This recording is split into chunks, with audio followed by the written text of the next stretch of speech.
Good day, sir. I'm April Joyce T. Lopez and ang kagrup ko po ay si John Edward Remanto.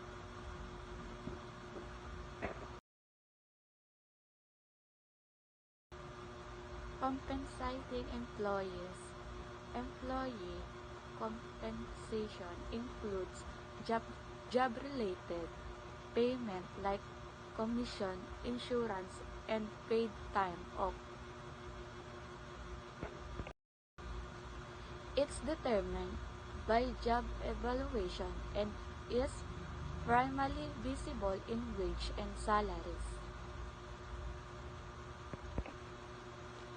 Highly wage workers receive a set amount for each hour worked, while salaried employees receive a set amount weekly or monthly.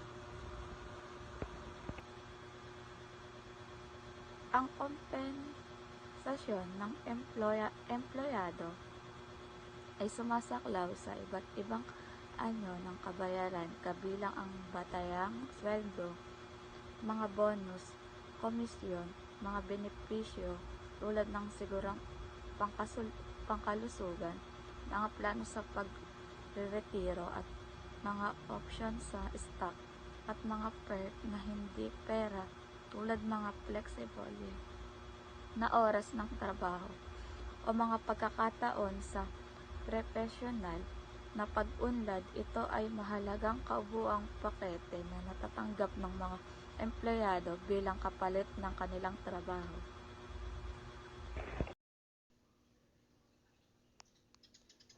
Incentive pay program are compensation structure designed to motivate workers at particular roles, often by typing their pay directly to their performance or productivity.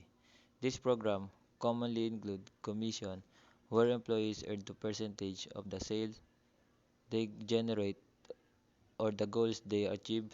This system aims to encourage employees to work harder or more efficiently. These are their earnings are directly linked to their output. This type of pay structure blend elements of both hourly wage and commission. Employees receive a base hourly wage for their work, but they also earn additional bonuses for each unit or pieces and they produce. It provides a steady income through the hourly wage while offering its incentive for increase of productivity through the bonus system and their output. This approach can motivate employee to work efficiently to procedure more and the earning and directly tied into their output.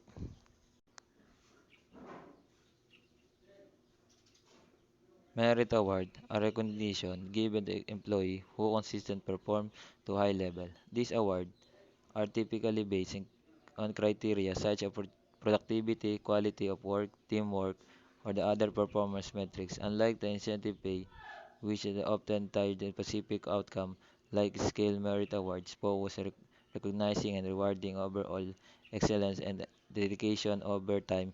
They serve as a form of encourage they appreciate for employee who consistently to go above and beyond in their work.